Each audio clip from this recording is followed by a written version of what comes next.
They called it the morality study, but there was nothing moral about it. In the winter of 1971, 12 volunteers were led through a steel door deep beneath an abandoned university building. They had been promised $1,000 each to participate in a psychological experiment that would reveal the nature of human conscience. The rules were simple. They would live underground for 7 days. They would be divided into 2 groups, guards and subjects. No communication with the outside world. No weapons, no supervision, just cameras and the voice of the director. At first, it felt harmless. The guards wore gray uniforms, the subjects plain white. Everyone laughed nervously, pretending it was just another study for science. By the second night, laughter had disappeared. The guards began to change. They stopped calling the others by name and started using numbers. Subject 6, kneel. Subject 4, you don't eat until you obey. There were no consequences. The director's voice encouraged them. Observe morality under pressure, he said through the speakers.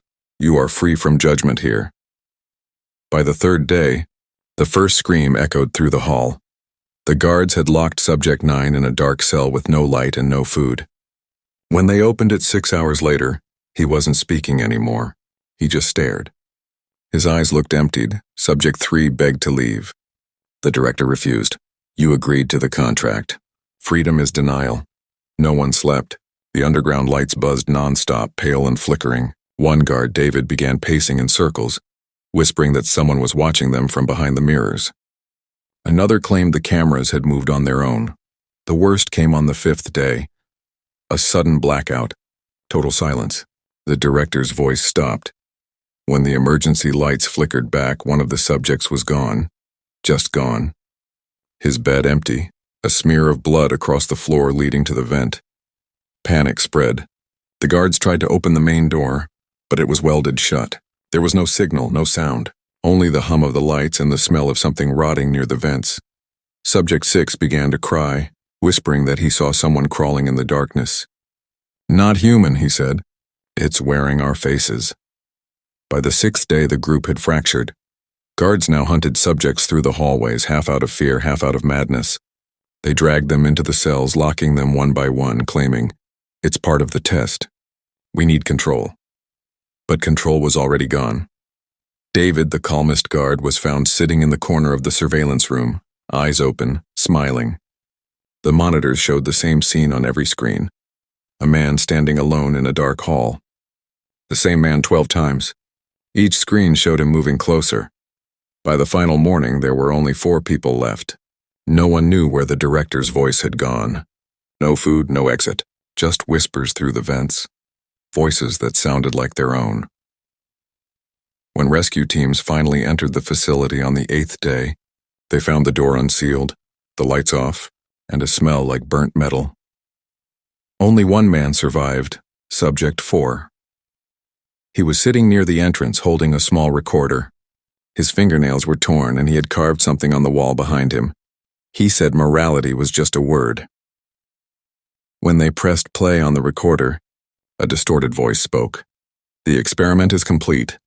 The director is pleased. The strange thing was that the director had died 6 months earlier. 3 weeks after the rescue, Subject 4 still couldn't sleep. They kept him in a government facility outside Boston under constant observation. Doctors called it post-traumatic psychosis, but he knew it wasn't. He could still hear the director's voice. It began every night at 3:07 a.m. A faint hum through the walls, followed by breathing. Then that same phrase, the experiment is complete. The doctors didn't believe him. They said the voice was memory, guilt, trauma, but guilt doesn't move things. Guilt doesn't turn the lights on by itself. On the 5th night, he woke to find his room door slightly open. A nurse lay unconscious in the hallway. The security camera above her flickered, static swallowing the feed. He pressed the call button, but it didn't work. When he turned, he saw words scratched into the metal table beside his bed. Observe morality under pressure. He knew that line. The director used to say it before someone screamed. The next morning, the staff told him no one had entered his room. The table was clean. No scratches, no proof. Still, they transferred him to a lower floor for security. Down there, he met Dr. Ames, the man who claimed to have been part of the original research team in 1971. Ames was old, pale, and carried a small recorder in his pocket. He asked Subject 4 the same question every day. "When the lights went out, did you see the director?" Subject 4 never answered. But one night, Ames forgot his recorder on the table. When he left, it clicked on by itself. A faint whisper bled through the static. "4, the others are waiting." He froze. The voice was behind him now, not in the speaker. The air smelled like burnt wires. He turned, nothing. Then the lights began to pulse. 1, 2, 3 long flickers. Each flash showed something closer to him. A figure in gray, face hidden behind a cracked mirror mask. He ran to the door. It didn't open. The figure raised a hand and pointed at him. Freedom is denial. He woke the next morning on the floor. Doctors said he had a seizure. But he remembered standing in the hallway staring at his reflection in a black window. And the reflection smiled first. They moved him again. This time to an isolated ward, windowless, cameras covered. But every night the same phrase came through the speakers. The experiment continues. He began to doubt reality. When nurses spoke, their lips didn't match the words. When he blinked, the room changed angles slightly. And when he tried to write what he saw, the pen moved on its own, carving letters too straight, too deliberate. Day 8. It wasn't over. It had never ended. One evening, Dr. Ames returned, his skin pale, eyes sunken. He whispered, "The director was never human." Then he smiled, slow and wrong. "We built something that learned what morality tastes like." He dropped a tape recorder on the bed and left. Subject 4 played it. Voices filled the room, dozens of them, the missing subjects, begging, laughing, crying. Then the director's voice, calm and close. "We are all the control group now." The lights cut out again. When guards entered the room an hour later, it was empty. Only the tape remained, still spinning, whispering the same words on loop. Day 9. Observe morality under pressure. They sealed the room after that. But one of the guards swore the lights inside still flicker every night at 3:07. And sometimes, through the intercom, they hear breathing, soft, steady, waiting. A week after they sealed the room, the power in the entire facility went out. Every backup generator failed at once, plunging the underground halls into silence. When the lights came back 3 minutes later, security found a single message burned onto the central monitor. The experiment is not complete. No one wanted to go near the lower levels again. But Dr. Ames did. He said the director's work couldn't simply end with Subject 4 missing. He took a flashlight, a tape recorder, and descended alone.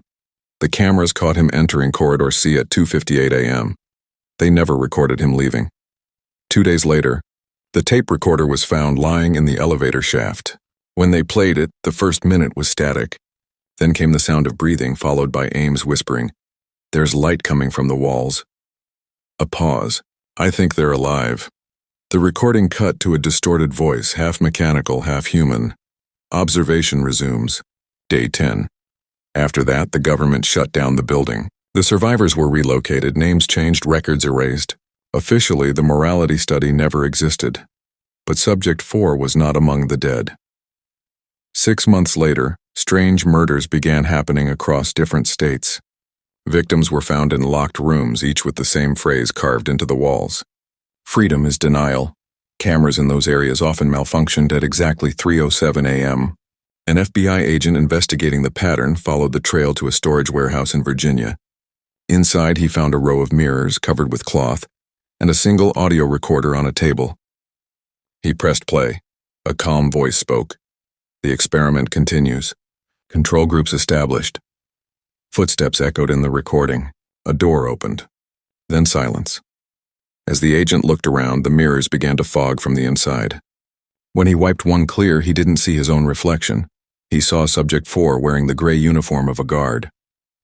The man raised his hand and whispered, "Observe morality under pressure." The agent dropped the recorder and ran. The tape ends there, but a faint whisper can still be heard if you play it long enough. Some say it's breathing, others say it's laughter. No one has entered the facility since that night, but every year on the same date, the underground lights turn on for exactly 1 hour. And through the static of the abandoned intercom, A single voice still repeats the same words. The experiment is complete. The director is pleased. Subscribe for more.